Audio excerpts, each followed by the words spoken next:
Y bueno, en esta ocasión vamos a hablar de este tema que hemos titulado La cocina del diablo. Un título algo extraño, ¿no? Seguramente ya lo pensaron, ¿no? Eh, La cocina del diablo. ¿De qué vamos a hablar hoy? Bueno, saben que esta frase, esta expresión de la cocina del diablo es una frase alemana, una expresión que utilizan ellos para referirse cuando tú estás en una situación complicada, peligrosa, tal vez, una situación pues nada cómoda, ¿sí? Cuando estás en un serio problema, ¿no? Te dicen que te has metido a la cocina del diablo. Por acá, tenemos algunos equivalentes, ¿no? Acá, por ejemplo, decimos que nos metimos a la boca del lobo, por ejemplo. Y bueno, les digo, es una expresión que se utiliza para decir que estás en un aprieto, ¿no? Y que estás en terreno del enemigo, ¿no? Entonces, en terreno peligroso, en terreno hostil, ¿sí? A eso se refiere esa expresión de la cocina del diablo. Y saben que cuando nosotros leemos, por ejemplo, aquí en el Juan 17, la famosa oración de Jesús antes de despedirse, ¿verdad?, de sus discípulos, eh, menciona ahí muchas frases muy, muy interesantes. eh, pero llama la atención, bueno, lo que leímos ahorita, en los versículos 14 y 15 de Juan 17, donde nos dice ahí Jesús, o está platicando con su padre y dice, yo les he dado tu palabra. O sea, Jesús nos dio a conocer, dice, la palabra de su padre, ¿verdad? Todo lo que su padre le había ordenado que nos compartiera, lo hizo.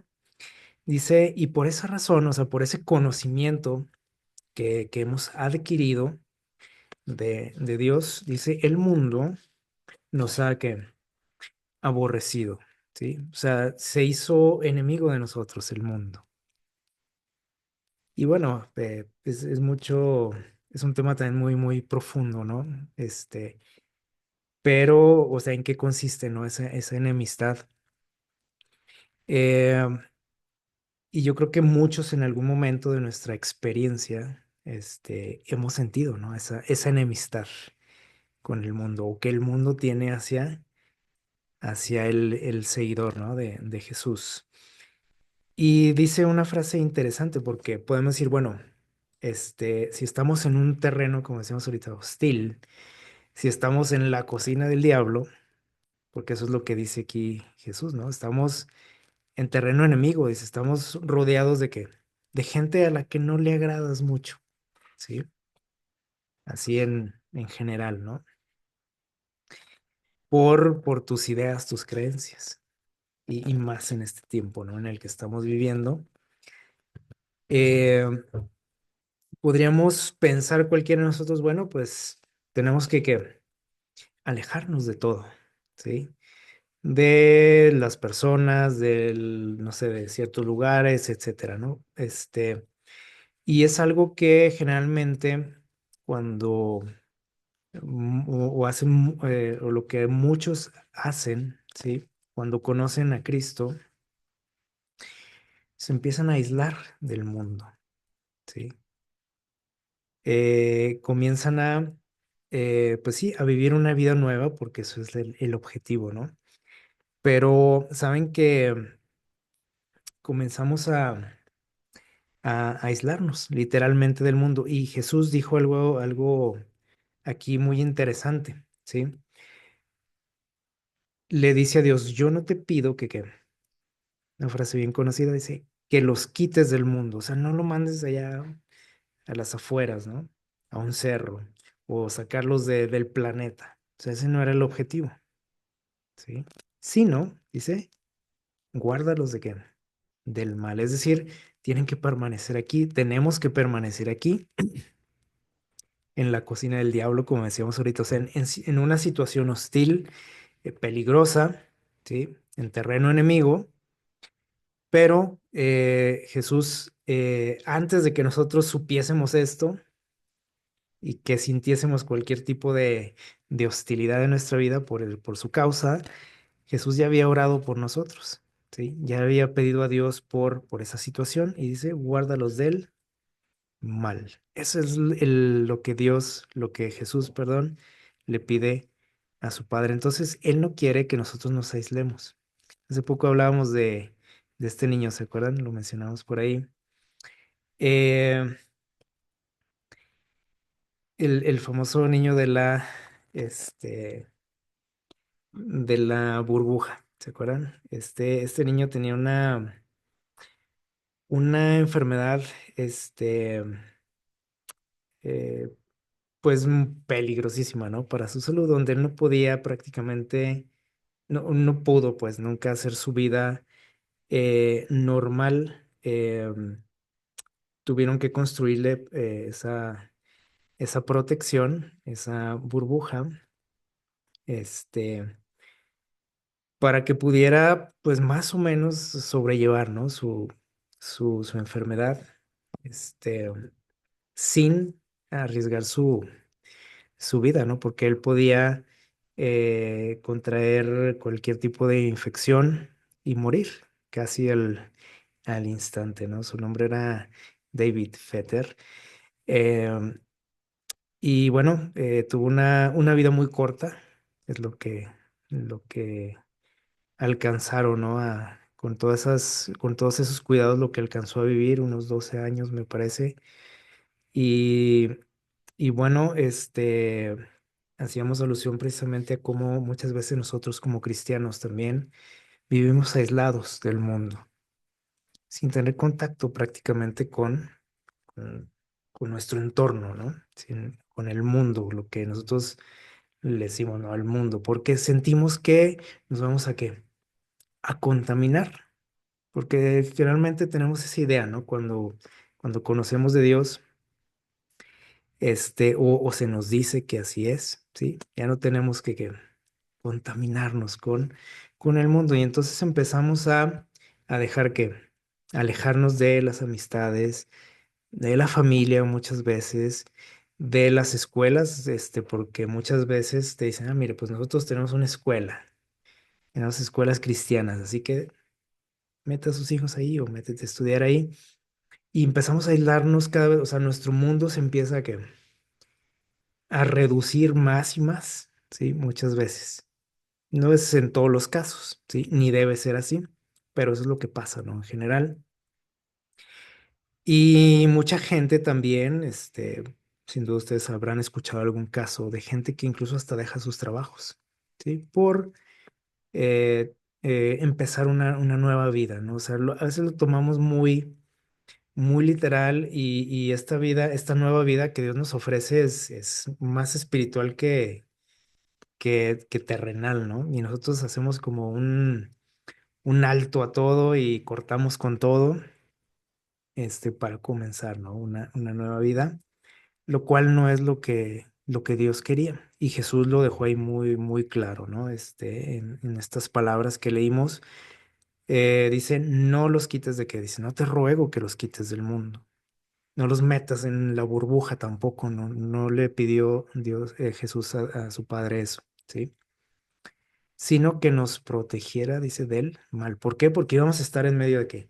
Del mal, íbamos a estar en la cocina del diablo, como decíamos ahorita, con esa frase, ¿no? Que utilizan los, los alemanes. Y eh, Jesús dijo también, por ahí en Mateo 24:37, hablando de los días finales, recuerdan también esta frase muy famosa que dice, más como en los días de Noé, así será la venida del Hijo del Hombre. O sea, y la situación, el ambiente, todo iba a ser que igual, ¿sí? También hemos hablado de eso, ¿se acuerdan?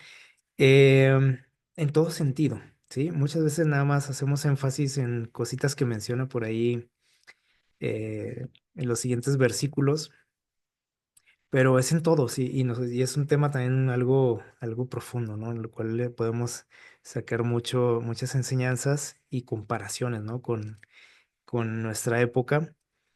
Pero era una similitud impresionante, ¿no? De nuestros días con los días de Noé. A veces decimos, pues la violencia, bueno, es un punto, ¿no? O una de las similitudes, pero hay mucho, ¿sí? Mucho que comentar. Entonces, Jesús precisamente nos llama la atención a esto, ¿no? Nosotros que sabemos que estamos viviendo en los últimos días, a mirar un poquito hacia aquellas épocas, ¿sí? Nos llama aquí o nos mete ahí la curiosidad, ¿no? De poder estudiar más acerca de este tema, cómo eran los días de Noé, ¿sí? Los días en que vivió Noé, los días antes del, del diluvio. Y es algo que en lo que nosotros también debiésemos de interesarnos, ¿sí? No nada más debemos de conformarnos con lo que sigue diciendo de Jesús en los siguientes versículos, que son, hay un par de cositas nada más. Y entonces a veces nuestra visión está un poquito limitada y estrecha, ¿no? En cuanto a estos temas. No nos vamos a meter en muchos detalles, pero estas palabras de Jesús, les digo, nos llaman a pensar un poquito, ¿no? En lo que conocemos de esa época. Sabemos que, así de manera general, la maldad del hombre llegó a ¿qué? A un tope, a un límite, por lo cual Dios decidió terminar con todo, ¿no? A través de un diluvio. Eh, y precisamente nosotros estamos viendo, ¿sí? Un, un crecimiento eh, exorbitante, ¿no? De la maldad, ¿sí? Yo estoy seguro que ustedes, si hacen memoria, ¿no? En décadas atrás, a través de sus vidas, han visto precisamente ese desarrollo, ¿no? De la maldad y más en los últimos tiempos, ¿sí? O en los últimos años, así que se ha disparado, ¿no?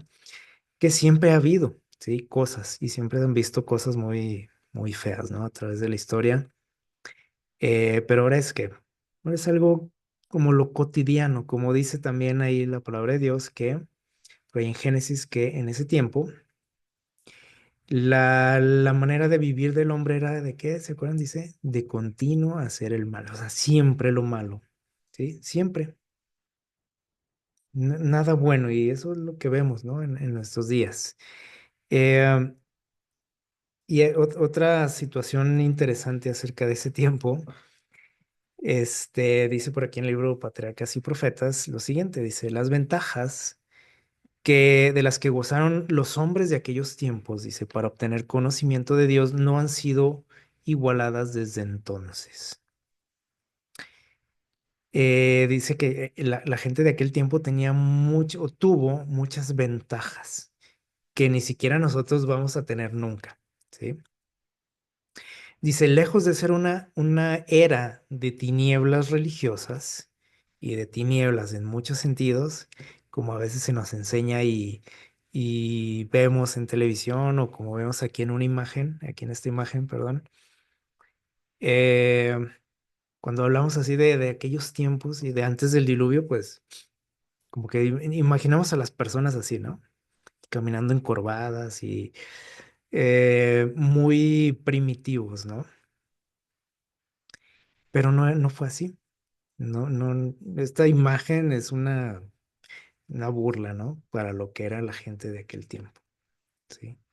Dice, lejos de ser una era así, o sea, de tinieblas en todo sentido, en conocimiento, en desarrollo, fue una edad, dice, de grandes luces. O sea, nosotros nos quedamos cortos, ¿sí? Con lo que tanto presumimos, ¿no? De mucho avance tecnológico y conocimiento y el internet y bueno. Nunca dice aquí será igualado a eso, Nada más para que nos demos una pequeña idea de cómo vivía aquella gente, ¿sí? De cómo era esa época. Tenemos más aquí al respecto. Dice, tuvieron la oportunidad y aquí es donde nos sacan mucha ventaja, ¿no? A pesar de que nosotros también tenemos muchísimas, podríamos decir, ventajas que en otras épocas no se tuvieron. Miren, dice, tuvieron la oportunidad de recibir instrucción, conocimiento directamente de quién dice, de Adán. Nosotros eso olvídense, ¿sí? Jamás tendremos esa oportunidad, ¿no? En esta vida. Dice, y los que temían al Señor, o sea, la gente que procuraba, ¿no? Buscar a Dios, dice, tuvieron también, no nada más Adán, les enseñaba, sino también, ¿quién dice aquí? Cristo y los ángeles. Es decir, esa separación que ahorita sufrimos, ¿sí? Entre, entre Dios y nosotros, entre los seres celestiales y nosotros, esa gente todavía tenía ese privilegio. ¿Qué les parece? O sea, esto con el tiempo fue cambiando, no fue desde el momento en que Adán y Eva pecaron, no quiere decir que se cortó toda la comunicación, ¿sí? De hecho, nosotros, por ejemplo, vemos ahí en la Biblia cómo Dios todavía se comunicaba, por ejemplo, con Caín, con Abel, los hijos de Adán y Eva, ¿se acuerdan? O sea, ya existía el pecado y aún así ellos tenían contacto directo con Dios. Entonces, la gente todavía de ese tiempo pudieron conocer a Jesús. ¿Qué les parece? Y a los ángeles. Y ellos les enseñaban. Y tuvieron, dice, un silencioso testimonio de la verdad en el huerto de Dios. Todavía existía el Edén, que durante siglos, dice, permaneció entre los hombres, dice, y a la puerta del paraíso, guardada, perdón, la puerta del paraíso guardada por los querubines, en ese lugar, dice, se manifestaba la gloria de Dios. Y allí iban los primeros adoradores a levantar sus altares. Era como una iglesia y a presentar sus ofrendas, dice aquí. Se reunían ahí, en ese lugar. Ahí era donde Caín y Abel, dice, habían llevado sus sacrificios, lo de lo que hablábamos ahorita, ¿verdad? Y Dios había, dice, condescendido a comunicarse con ellos. Todavía, fíjense, a esas alturas ya había pasado buen tiempo, ¿sí? Después del pecado. Todavía vivía Adán. Eh, Ahorita podemos seguramente imaginar, ¿no? Esas escenas y pensar que tuvieron como lo dice aquí, un gran privilegio que nosotros no vamos a tener. Entonces, la gente de ese tiempo tuvo este, grandes oportunidades y privilegios, ¿sí? En cuanto al conocimiento de Dios. Es decir, nadie podía decir, por ejemplo, como lo decimos hoy en nuestro tiempo, que Dios no existía. Existía gente rebelde hacia Dios, ¿sí? Gente que no quería nada con Dios, que se separaron de Dios, que se hicieron enemigos de Dios, pero nadie podía decir que Dios no existía, que aquello de Adán y Eva era una farsa, una mentira, como dicen hoy, por ejemplo. Esas historias, ¿no? Leyendas, cuentos del primer hombre, que la entrada del pecado, que esto, o sea, ellos sabían que todo eso que era real, o sea, lo habían escuchado de labios del mismo Adán. Ahí estaba todavía el huerto. O sea, para nosotros eso del Edén, para muchos de los seres humanos de la actualidad, pues eso es una leyenda, un cuento. Pero ninguno de ellos podía decir que no era real, nada, todo eso que nosotros conocemos hoy, ¿no? Entonces, tuvieron un gran privilegio, sí, y aún así, fíjense cómo se rebelaron contra todo eso. En nuestra época, nosotros también, aunque no llegamos a ese grado, ¿sí? De desarrollo, podríamos decir, de conocimiento, y aparte, fíjense cómo vivía mucho tiempo la gente. Entonces tenían siglos para poder desarrollar sus capacidades, sus habilidades. cosa que a nosotros no se nos será permitida. Les decía, nosotros en nuestra época también tenemos muchas ventajas, ¿sí? Piensen, por ejemplo, en sus papás, en sus abuelos o bisabuelos, etcétera. O sea, cuántas cosas nosotros tenemos, cuántos privilegios, comodidades, oportunidades que ellos nunca tuvieron, que ni siquiera les pasaron por la mente. Por ejemplo, la forma en la que nos estamos comunicando ahorita, este, muchos de nuestros ancestros, pues jamás que lo imaginaron, ¿sí?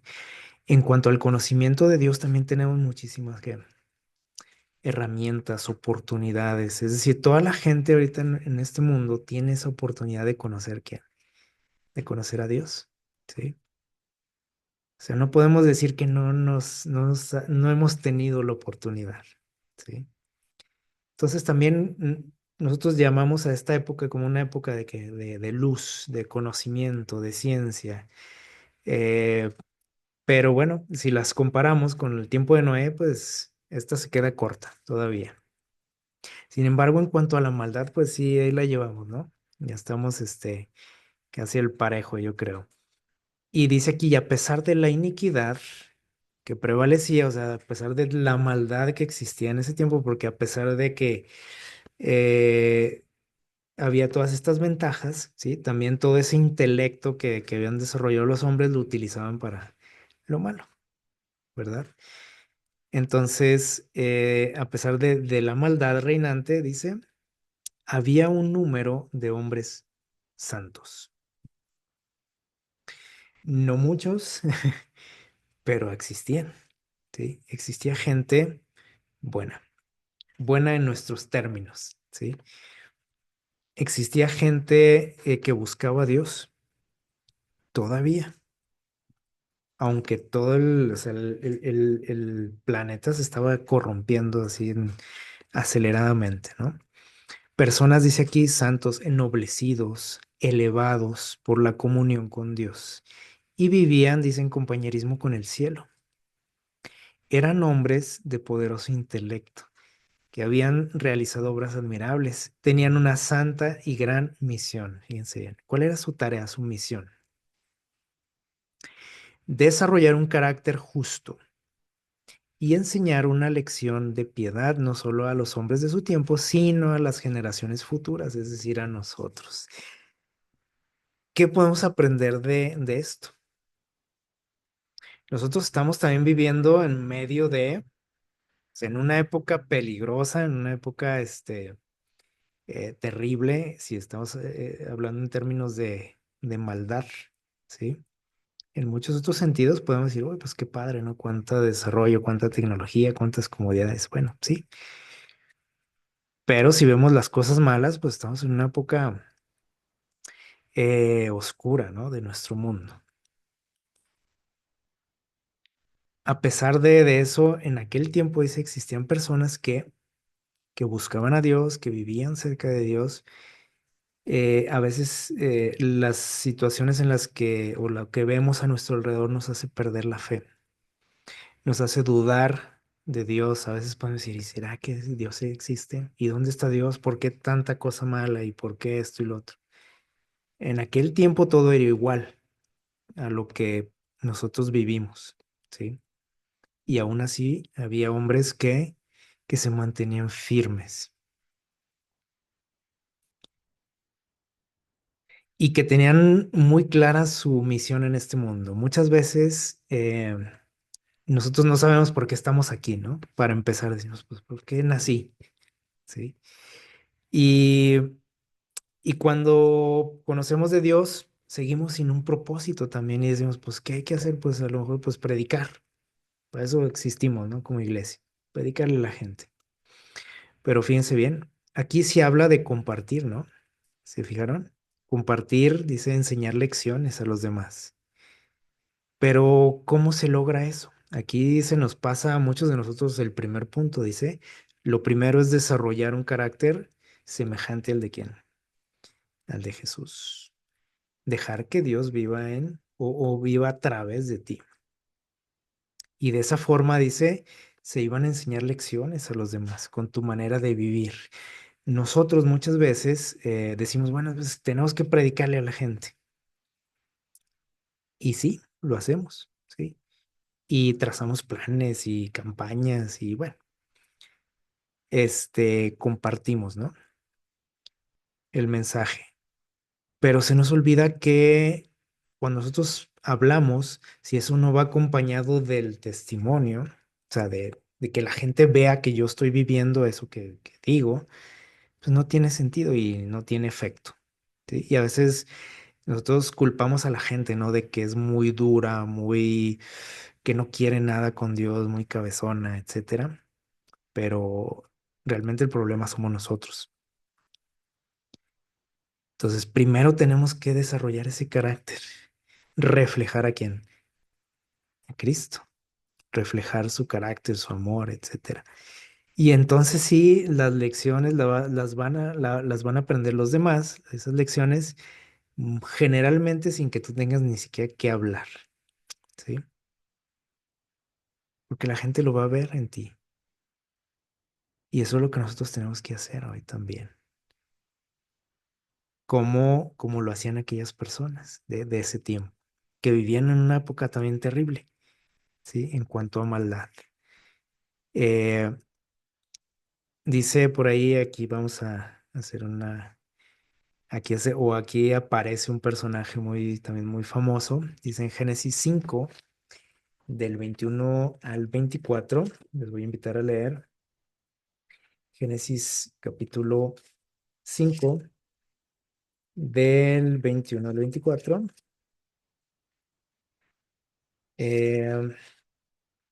A ver si saben de quién vamos a hablar aquí con esta imagen. Dice el versículo 24, perdón, 21.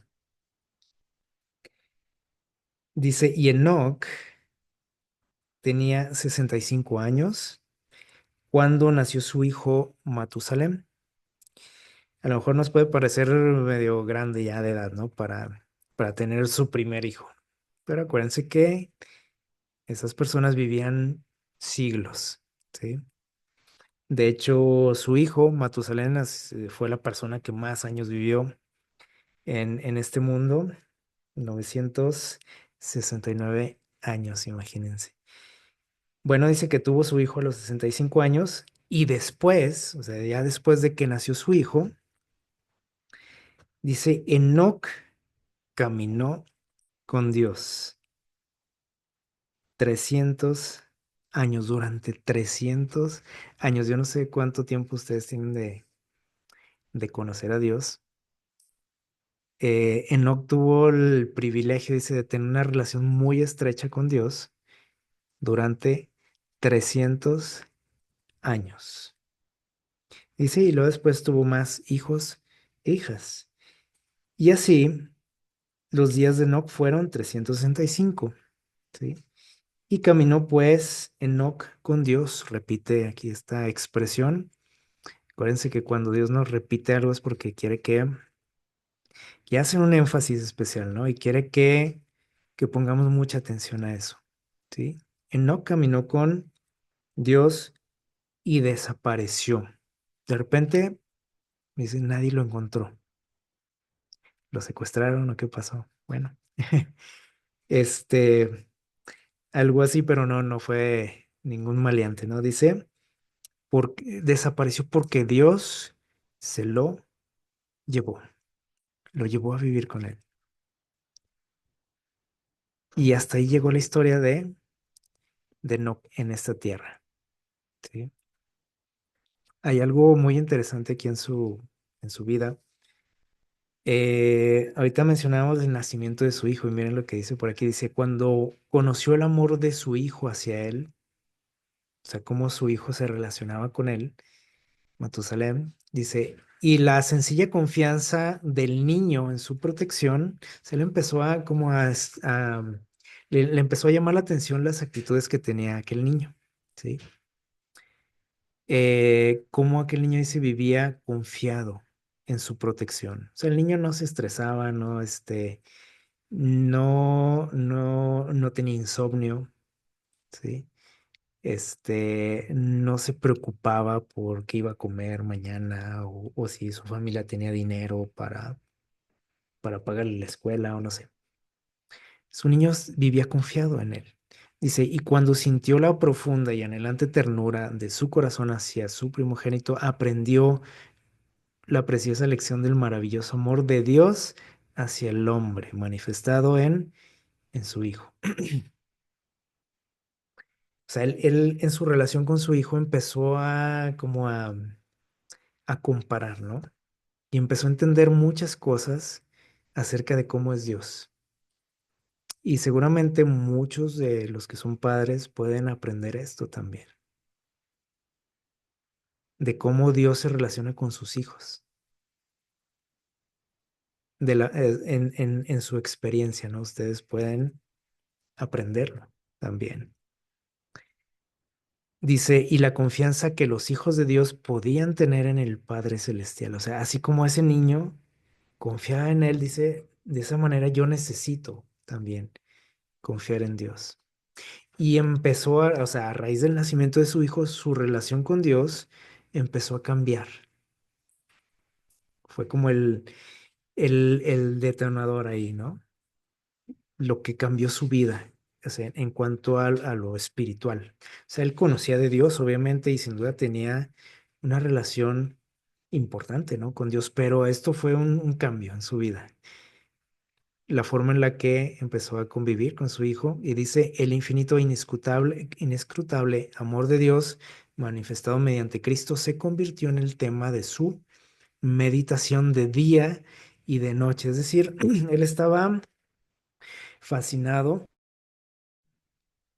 eh, o sea, con su hijo y a la vez con el tema del amor de Dios.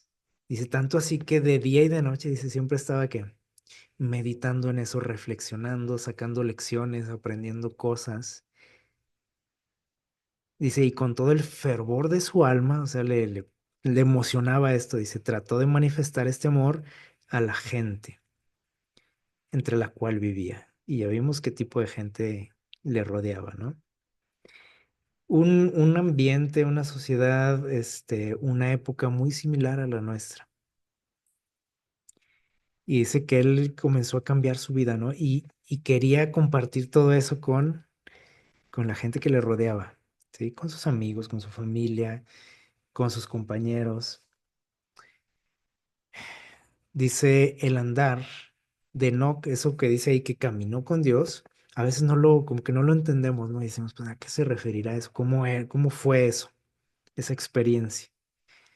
Ese andar, dice, de no con Dios, no era en arrobamiento o en visión. O sea, no estaba en una visión, dice, o en un éxtasis, ¿no?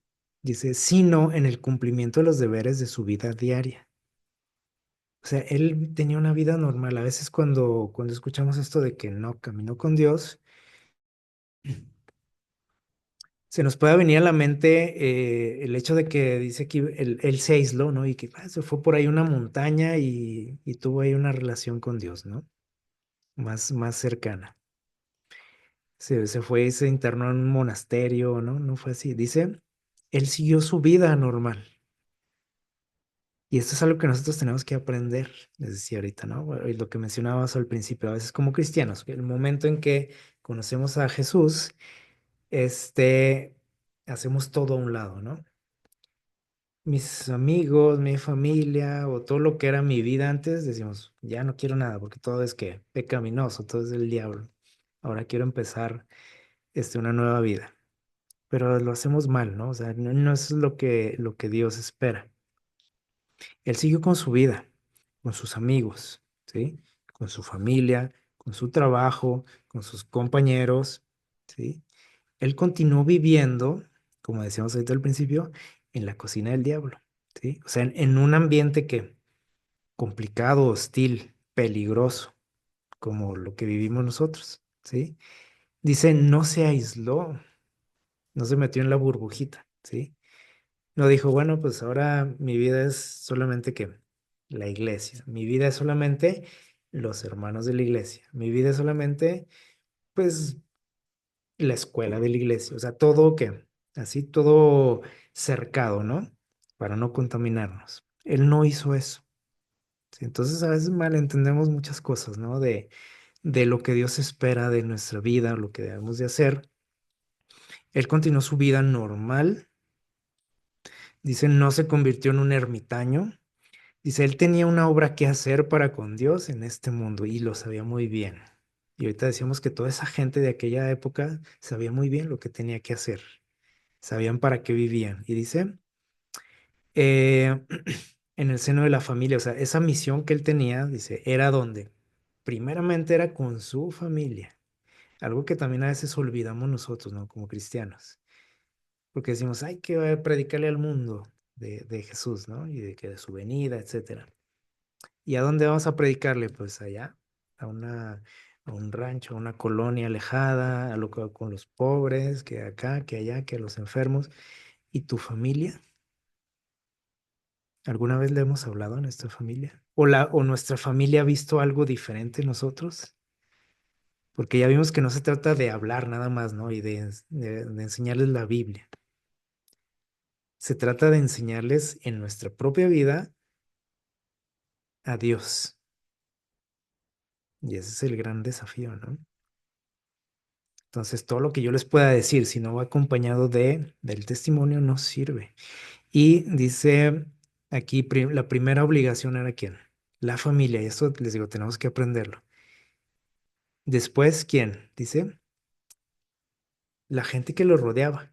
Dice, por ejemplo, la pareja, dice aquí, dice, seguía a los demás, ¿no? Dice, por ejemplo, tenía obligaciones como esposo, o sea, con su esposa, dice, como padre, con sus hijos, como amigo, o sea, él no abandonó a los amigos.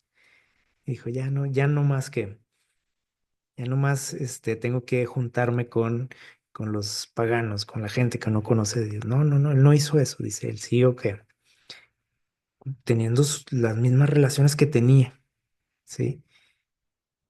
El mismo círculo de personas, podríamos decir. Dice, como amigo y como ciudadano también.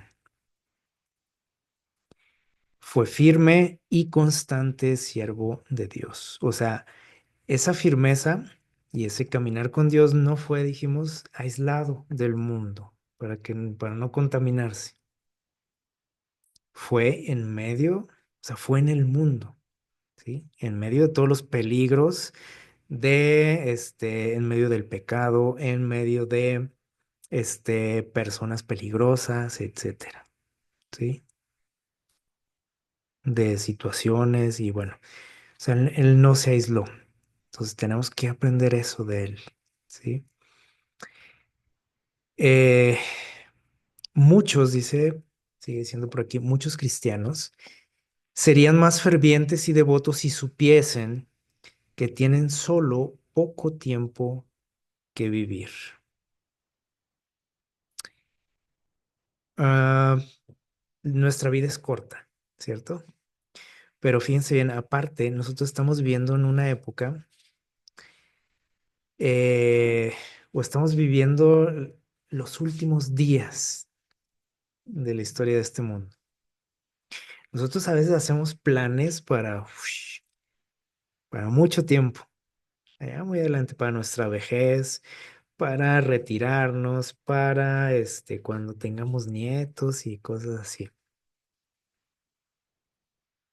Y se nos olvida el tiempo en el que estamos viviendo. Aparte de que nuestra vida, pues no la tenemos segura, ¿sí o no? O sea, ¿quién me asegura que voy a tener nietos, que voy a llegar a esa edad? Muchos vivimos a lo mejor hasta angustiados, ¿no? Porque decimos, no, cuando yo esté viejito, yo no quiero que me metan al asilo, decimos, ¿no? O sea, pues muy probablemente ni llegues a eso, ¿sí? Y muy seguramente, Cristo vendrá antes, ¿no?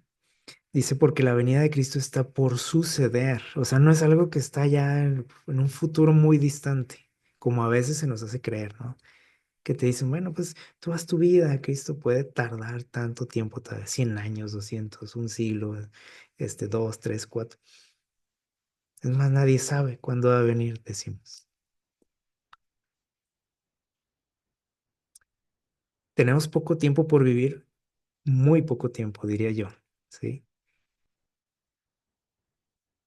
Contrario a lo que muchos piensan, porque muchos dicen, es que si nosotros nos enfocamos en esto de la segunda venida de Jesús, corremos el riesgo de que, por ejemplo, decir, bueno, si viendo más o menos los acontecimientos, las señales, se puede deducir en qué momento estamos o qué tanto falta para que venga Jesús. Claro que sí.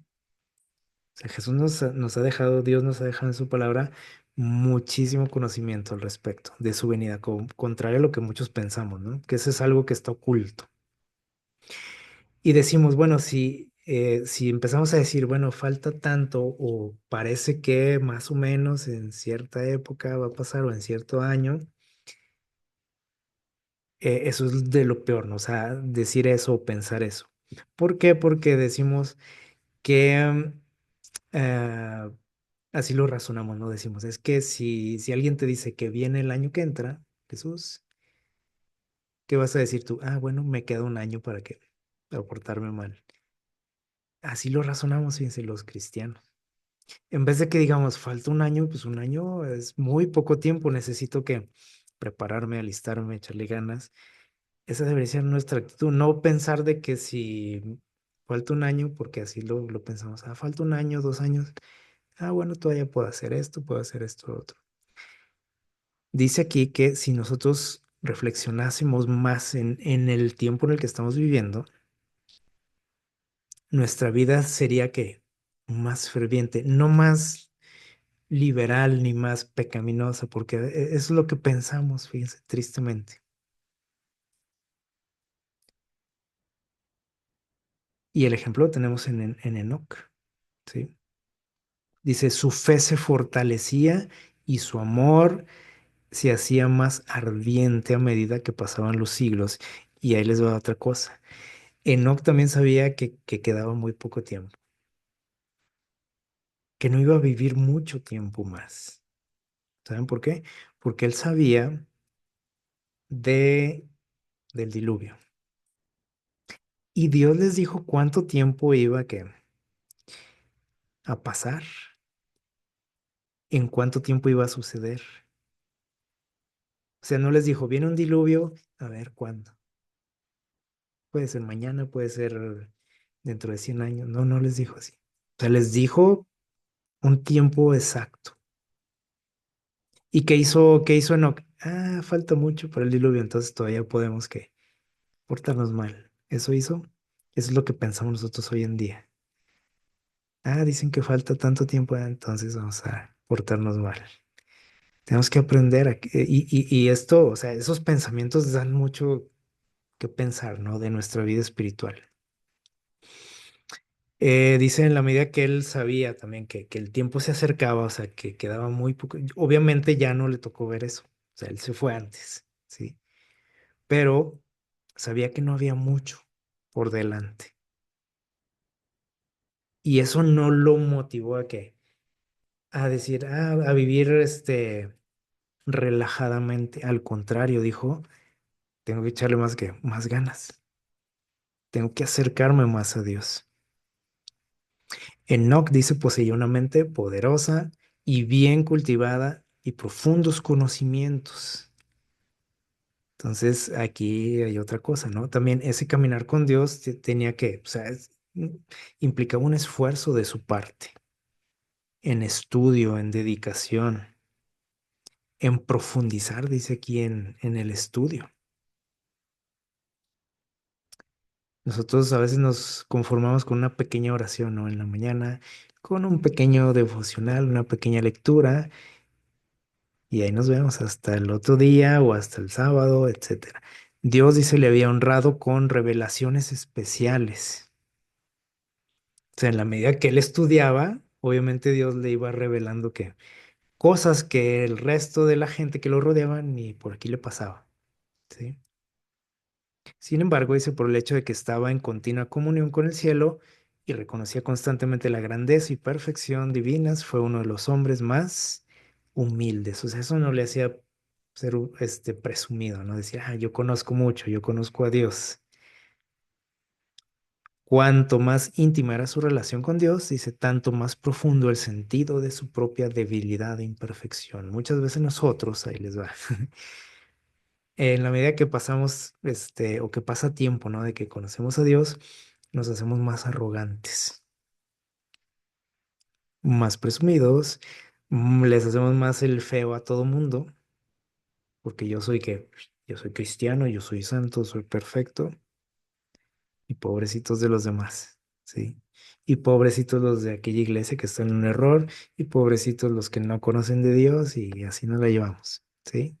Apartándonos de todo. Pero miren el gran ejemplo de él. Yo creo que ninguno de nosotros ha llegado a ese nivel de una relación con Dios. Y él, dice, entre más conocía a Dios, dice, se sentía más que más imperfecto, más pecador. Y nosotros, en la medida que, según nosotros conocemos más de Dios, nos sentimos más buenos y más santos. Y que nadie nos toque, ¿no? Porque nos contamina. En medio de una vida, dice, activa o de activa labor. Es decir, no era un flojo que nada más estaba ahí, orando o ahí en una iglesia o estudiando la Biblia. Ya vimos que él no se alejaba de la vida cotidiana. Y era una persona trabajadora, dice aquí. O sea, tenía mucho que hacer. No sabemos a qué se dedicaba, pero tenía su trabajo, ¿sí? Sus actividades. Como muchos de nosotros estamos también muy atareados, ¿no? En esta época. Y ya vimos que la época de él era muy parecida a la de nosotros. Dice, Enoc mantenía fielmente su comunión con Dios. Muchos de nosotros decimos, no, pues es que no tengo tiempo, no hay chance. Sí, quisiera ir a la iglesia, sí, quiero estudiar, sí, quiero dedicar tiempo a la oración, quiero leer, quiero hacer esto, lo otro, quiero ayudar a las personas, pero no hay chance, no hay tiempo, estoy muy ocupado, tengo trabajo y esto, y que las clases, y que un curso de esto y lo otro. Bueno, miren el ejemplo de él, dice, cuanto más intensas y urgentes eran sus labores, o sea, entre más trabajo tenía y más que hacer, dice, tanto más constantes y fervorosas eran sus oraciones, porque sabía que necesitaba de quién, de Dios. O sea, entre más atareado, abrumado se sentía, dice, sus oraciones eran más fervorosas y poderosas. Y nosotros, entre más tenemos que actividades, decimos, no, pues es que no hay tiempo para Dios. A veces ya ni su día, el sábado. ¿Sí o no? Porque decimos, pues es que tengo el culto, tengo la junta, tengo esto, que una actividad de aquí y allá. Y aquí vas, hay tiempo para Dios, pues no, no hay tiempo para ti, ni en tu día. Tenemos que reflexionar en eso, ¿sí? Y aquí hay otro detalle interesante, dice, él seguía, o sea, a pesar de tanta actividad que él tenía, como muchos de ustedes, dice, seguía apartándose durante ciertos lapsos. No dice que se iba allá al cerro a vivir y ya nadie sabía de él, no, dice, eran ciertos lapsos, o sea, un ratito, ¿sí? Un par de horas, se retiraba de todas sus actividades, de la gente, etcétera. Este, dice, y después de permanecer algún tiempo entre la gente, trabajando para beneficiarlos, o sea, aquí lo que nos da a entender es que sus actividades tenían que ver con el trato con la gente, con el servicio a la gente, su trabajo, ¿sí? Dice, a pesar de eso, él se retiraba, dice, con el fin de estar solo para satisfacer su sed y hambre de aquella divina sabiduría que solo Dios puede dar. ¿Les recuerda a alguien lo que hacía Jesús? ¿Se acuerdan? O sea, Jesús tiene un montón de cosas que hacer que a veces, ¿se acuerdan? Que dice ahí en los evangelios que a veces no dormía bien, que había mucho que hacer, a veces se hambreaba, o sea, él no tenía tiempo muchas veces pues, para hacer sus cosas, menos para que, podríamos decir, pues menos para andar, yendo a la iglesia para orar, para estudiar la Biblia. Jesús hacía y buscaba un tiempo y a veces, dice, se levantaba muy temprano para, para buscar a su Padre. Y de ahí muchos de nosotros decimos, entonces tiene que ser que a las 3 de la mañana, a las 4 a las 5 y agarramos ahí como que así tiene que ser, no, tampoco, o sea, Enoc buscaba el momento. Muy probablemente lo hacía en la mañana, pero no, no tiene que ser así tampoco, ¿sí? Lo importante es que buscar ese momento, como lo que hicimos ahorita, o sea, todos teníamos cosas que hacer hoy, ¿sí o no? Y dedicamos estos momentos a buscar a Dios. Así que, y es interesante cómo dice aquí, ¿no? Que él buscaba satisfacer su sed. Y eso nos indica la intensidad de esa necesidad que él sentía. No como muchas veces nosotros que decimos, bueno, pues hay que ir a la iglesia, ¿no? Pues hoy no hay nada que hacer, hoy no se me atravesó nada, hay que estudiar la Biblia porque pues hay que hacerlo, porque es lo que hace el cristiano, ¿no? No, o sea, él lo hacía porque sentía esa urgencia y necesidad, dice, de seguir conociendo a Dios, dice, manteniéndose así en comunión con Dios. Y Enoc llegó a reflejar, ahí les va, ¿sí? O sea, fíjense todo lo que implicó. Dice, después de todo eso, dice, llegó a reflejar más y más la imagen divina. Y aquí es lo que nosotros tenemos que preguntarnos, ¿no? O sea, yo reflejo la imagen de Dios. Porque a veces decimos, bueno, pues sí, voy a la iglesia, estudio la Biblia, pero bueno, a veces lo hacemos muy superficialmente todo, ¿no? De manera que cuando yo tengo contacto con la gente, las personas no notan nada en mí, nada que tenga que ver con Dios, al contrario. Hasta nos sacan la vuelta, ¿no? Porque dicen, uy, es el genio que tiene y malacariento, etcétera, ¿no? Entonces, aquí lo que dice, miren, dice, tenía un rostro radiante de una santa luz semejante a la que resplandece del rostro de Jesús. A lo mejor esto ni lo podemos imaginar, ¿no? Pero vamos a quedarnos con que al verlo, al ver su semblante, reflejaba algo especial, ¿sí? ¿Qué reflejo yo? Es lo que tenemos que preguntarnos, ¿no? Cuando yo trato con personas, con mis alumnos, con mis compañeros de trabajo o de la escuela, con mi jefe, con mis pacientes, eh, con la gente que yo trato en mi familia, el vecino, etcétera, ¿qué ven en mí? ¿O qué se quedan pensando cuando me ven? Dice, cuando regresaba de estar en comunión con Dios, hasta los impíos, fíjense, hasta la gente esa mala, dice, lo miraban con reverencia. Hasta se sentían, yo creo que avergonzados, ¿no? Y se sentían mal. Nada más de verlo. Dice, porque, dice, veían el sello del cielo en su semblante. Qué padre sería que a nosotros nos sucediera eso, ¿no? Que la gente nos pudiese ver de esa forma, que pudiésemos reflejar la gloria de Dios. Y eso es lo que quiere y espera Dios de nosotros en este tiempo. No, no es algo para épocas pasadas, ¿no? Que decimos, bueno, eso le pasaba a Moisés, a Jesús, a Enoch, ¿no? Nuestra tarea, dice, es reflejar el carácter de Dios. Ese es el mensaje que Dios quiere que demos, el último mensaje a este mundo. No que hablemos de doctrinas, que son importantes, ¿no? Pero eso no es lo que le importa más a Jesús. O sea, Jesús quiere que reflejemos su carácter ante el mundo. Los hombres de aquel entonces se burlaron de la insensatez de que, dice, no procuraba que acumular oro y plata. O sea, él no se dedicaba a eso como a veces nosotros, ¿no? Que decimos, uy, pues hay que hacer prosperar aquí, ¿no? El negocio, ¿sí? No quiere decir que vivía mal tampoco, ¿sí? Ahí como un mendigo, ¿no? Pero no era lo que lo movía en este mundo, ¿sí? Dice, su corazón estaba puesto en los tesoros eternos, no en el carro último modelo, no en la mansión aquí en la tierra, no en lo que nosotros consideramos éxito como seres humanos, ¿sí?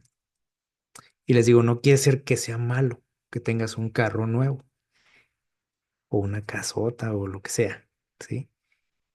No es malo, o sea, lo malo es cuando eso ocupa o sea, el primer lugar en nuestros pensamientos, nuestros objetivos, nuestros esfuerzos. Y él no vivía así. Y dice que la gente lo criticaba y se burlaban de él, y decían, este está tonto, ¿no? Pudiendo que vivir mejor y pudiendo prosperar y hacer esto y lo otro. Dice, cuanto mayor era la iniquidad prevaleciente, tanto más intensa era su nostalgia del hogar de Dios. Como nos pasa a nosotros también muchas veces, ¿no? O sea, entre más vemos que la maldad está creciendo, ¿cuántas veces usted no ha dicho, ya quisiera estar a dónde? Con Dios. Ya quisiera que viniera Jesús. Y así vivía él decía, o sea, de todas las cosas que veía, así como nosotros vemos, y que pasó esto y lo otro, y que un desastre, y que la violencia, él veía todo eso, pero no se desanimaba, ni perdía la fe. Al contrario, decía, ya quiero que esto que termine, ya quiero estar allá, él decía. Dice, mientras estaba aún en la tierra, vivió por la fe en el reino de la luz. Y eso es lo que nosotros tenemos que hacer. En vez de estar asustados y quejándonos, ¿sí? Tenemos que poner nuestra mirada donde, allá, anhelando ese momento. Todos los días, día y noche, así como lo hacía él. No cada que nos asustamos, cada que viene una pandemia, cada que hay una guerra, cada que un huracán, porque a veces así somos, ¿no? Hasta que vemos eso decimos, bueno, ahora sí ya le voy a echar ganas. No, eso tiene que ser siempre, ¿sí? Anhelar que estar ya con Dios. Así que aquí tenemos una lección interesante, dice, miren, mediante la traslación de Enoc, o sea, ese viaje que Dios lo invitó a hacer al cielo, dice, el Señor quiso dar una importante lección a todos nosotros.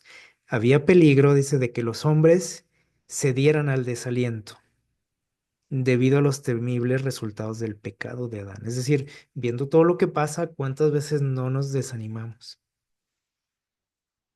Nos asustamos, vivimos tristes, este, ya no tenemos una vida como que con mucho sentido aquí. Y nos desanimamos. Y muchos hasta dicen, no, pues ya está, ni voy a que, ya no, ya me voy a alejar de Dios, ¿sí? Porque yo no veo que Dios haga algo al respecto. Muchos, dice, estaban dispuestos a exclamar, ¿de qué sirve? En los tiempos de Enoch, fíjense, lo mismo que pasa hoy, miren lo que decía mucha gente, ¿de qué sirve haber temido a Dios? ¿De qué sirve ir a la iglesia? ¿De qué me sirve dar mi diezmo? ¿De qué me sirve estudiar la Biblia? Si estoy enfermo, si hay guerras, si Jesús ni viene, si se murió mi mamá, si esto y lo otro. ¿De qué me sirve tratar de obedecerle?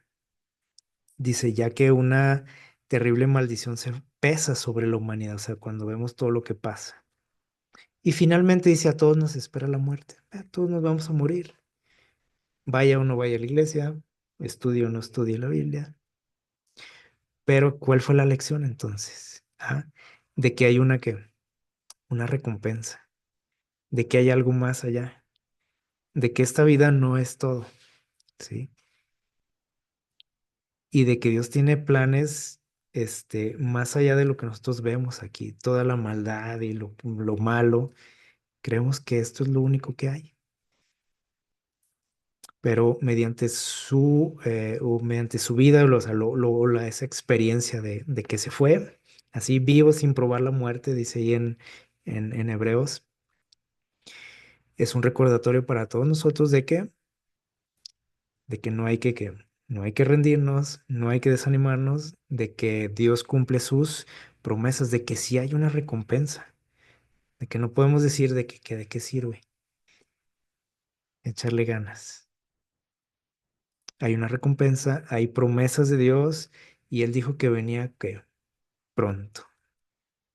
Y estamos a nada, como leíamos ahorita también aquí. Así que, ojalá que esta historia, este ejemplo de Enoch, que a veces podemos decir, ah, bueno, pues es que él vivió en otra época, mucho más más amigable, ¿no? Con el cristiano. No, o sea, él vivió en una época similar a la nuestra, ¿sí? Peligrosa, hostil, este, vivió literalmente, como decíamos ahorita, en la cocina del diablo, como dice esa frase. O sea, vivía en una situación complicada, como nos tocó a vivir a todos nosotros. Y él salió adelante y le echó ganas y buscó a Dios y dedicó tiempo, a pesar de tanta actividad que él tenía también. Entonces, tenemos que tomar esas lecciones, ¿no? Para nuestra vida y que podamos experimentar una relación a ese grado, ¿no? Ese es el objetivo. Y que sintamos que estamos creciendo, ¿no? Cada día más y que recordemos que muy pronto eh, todo esto se va a terminar. Esa es la promesa de Dios. Así como Enoch sabía que ya no quedaba mucho, ¿sí? Para que todo se acabara en la ocasión del diluvio, nosotros estamos en una época muy parecida, lo cual nos debe de motivar a acercarnos cada día más a Dios. Que el Señor les bendiga.